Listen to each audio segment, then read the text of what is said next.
What's up everyone, and welcome to Beer Pressure. So moving forward, I kind of want to mix in some other content for you guys. I'm going to primarily focus on taste testing beer still, but I got some ideas to maybe go to some local breweries, do some tasting in-house, fresh off the tap. I want to get some similar flavors from different brewers and kind of compare them. So go ahead, leave a comment for anything you guys might want to see, and don't forget to subscribe. For today's episode, we take a trip back in time as we taste test some of New Belgium's best throwback beers, as well as sipping on some from the modern times. Do these beers stand up to the test of time?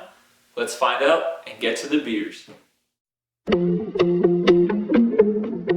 Today, we're taking a look at New Belgium's variety pack. This 12-pack consists of 4 beers and 2 from back in the day. It's quite a diverse pack. We got 2 IPAs, a wheat beer, and a lager. So it's going to be a fun road, and I'm excited to get started.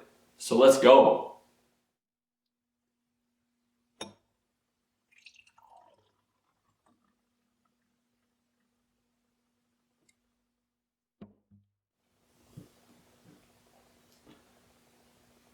Starting off our list, we're going back. All the way back to 2006 with the Mothership Wit. Okay, and guys, this beer has had a bumpy ride, I'll tell you what. So like I said, it was originally produced back in 2006. It did pretty well for a while, but as New Belgium wanted to expand their varieties of beer and just kind of move forward, they didn't really have space for this. Not to mention the sales were declining, so they just kind of kicked it out in 2012. So here we are, 8 years later, they brought it back. I'm going to see how it stands up to the test of time. Wheat beers, for me, when I think of them, what comes to mind is Blue Moon and Shock Top. And I enjoy a wheat beer with dinner, but usually they're not something I would go out of my way for. If I saw them on the shelves, maybe I'd get them, but typically, as I said before, I like IPAs. So we'll see how it does. Very light in color, very foamy top. It looks pretty carbonated, and yeah, let's test it out. So for smells, I'm not getting a lot. I mean, they have kind of the beery, the barley, the wheat kind of smell to it.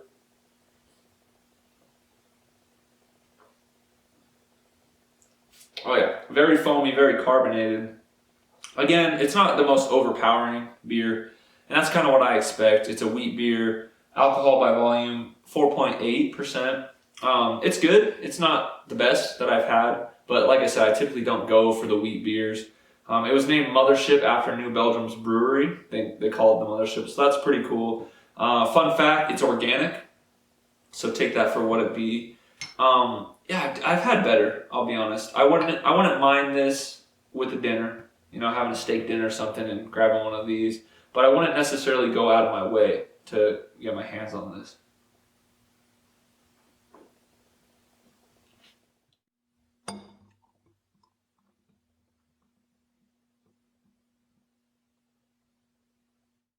Okay, calm down, calm down, calm down, calm down. Okay, we've avoided the crisis. So that almost foamed over, but that's how you know it's going to be a good time. Next up, we got the Liquid Paradise IPA. I'm watching you still. Nice and foamy on the top. Okay, I think we're good. So this is our second throwback, and it came out in 2019, so you're like, what? That's not that long ago. But it was January 2019, and guys, that's almost 2 years ago by now. It is a tropical IPA, so I'm expecting a lot of the guava, mango, maybe some orange juice. It's super clear. I mean, you can tell because the whole glass is full right now. Nice and carbonated, so I'm going to go in for the smell very carefully. Looking like a root beer float. Oh yeah, very strong on the scent, and I got to do this very carefully.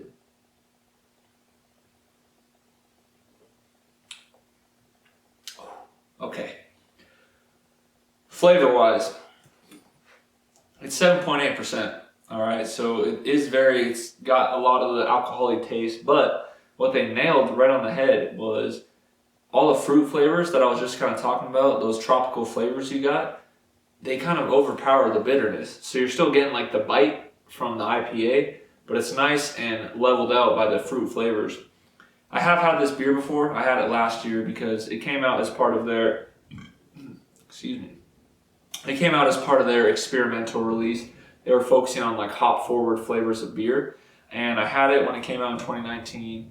And I was stoked to see it again because every time I drink it, I'm like this guy right here, just kind of chilling out on the beach. And that's where I want to be right now. It's freezing where I'm at. We're heading into winter. Happy Thanksgiving to you all. And this brings me back to summer. This is something I would enjoy outside, hanging out, chilling on the beach, floating in a pool. That'd be prime. Super clear. It's not a hazy. It's just a good old fashioned IPA. And I'm enjoying it quite a bit.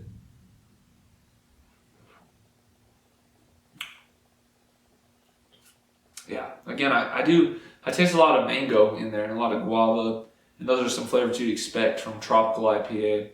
No backlash against the Mothership Wit.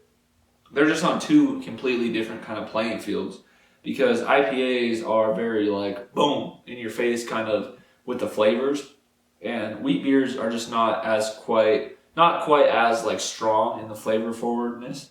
It is 7.1%, 7.8%, excuse me, so almost 8% beer. So you know you're in for a good time if you're drinking this. With that being said, let's move on.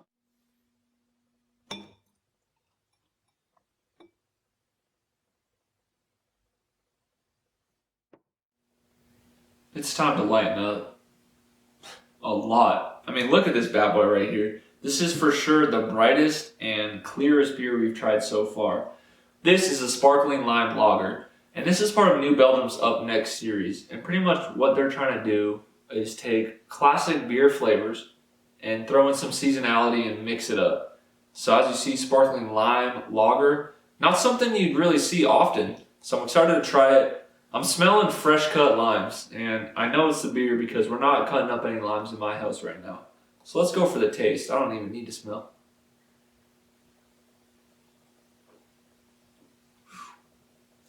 Ooh, a little sour. Yeah, I just bit into a fresh cut lime, and that's it. But really, guys, this beer is very limey, which is perfect. I think they put lime in big bold letters for a reason. If you've ever had like hard seltzers, I'm kind of getting reminded of those by this. Obviously, it does have a little more beer underlying notes, but I'm getting very seltzery flavors. If I was working hard, sweating on a hot summer day, this bad boy would be what I would grab. Super refreshing, easy to throw back, and you know, I like to look up kind of the beers that I'm drinking, just so I have a little bit of backstory and a little bit more knowledge as I go into this. And the term I've come across with this beer as well as some others is crushability, which I didn't know that was a metric that you measure beer by, but I'm guessing it's just the easiness that it goes down and how fast you can drink it. And this one does great with that. It's definitely something you'd kind of want to enjoy by itself because it's very limey, like I said. I know I'm pretty good at this. But I think it would mask other flavors, or if you were trying to mix it with like food or other beers, it would just kind of overpower it. But super refreshing. If it was hot outside right now, I would love to be outside, chilling in the sun, getting some rays, throwing back some sparkling lime lager. So what's up next? Let's find out.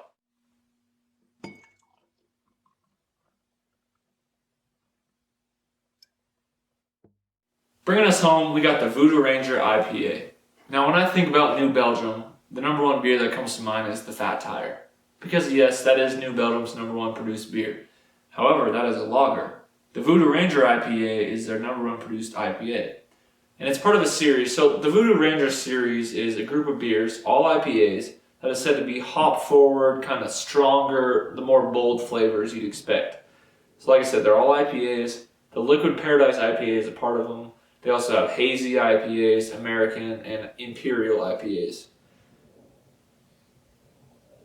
As far as smells go, I'm getting more like the caramely, kind of caramelized malts, caramelized hops, and a little bit of the piney kind of flavors. Flavors of the nose.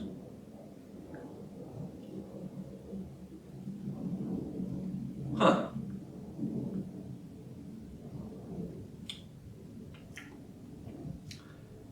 Now, taste-wise, the first kind of taste was I got the pine, which is what I expected, but I'm getting a little bit more like fruit kind of flavor. Not to be mistaken with the tropical IPA. It's not like your mango, guava kind of tropical fruits. It's more of like melon.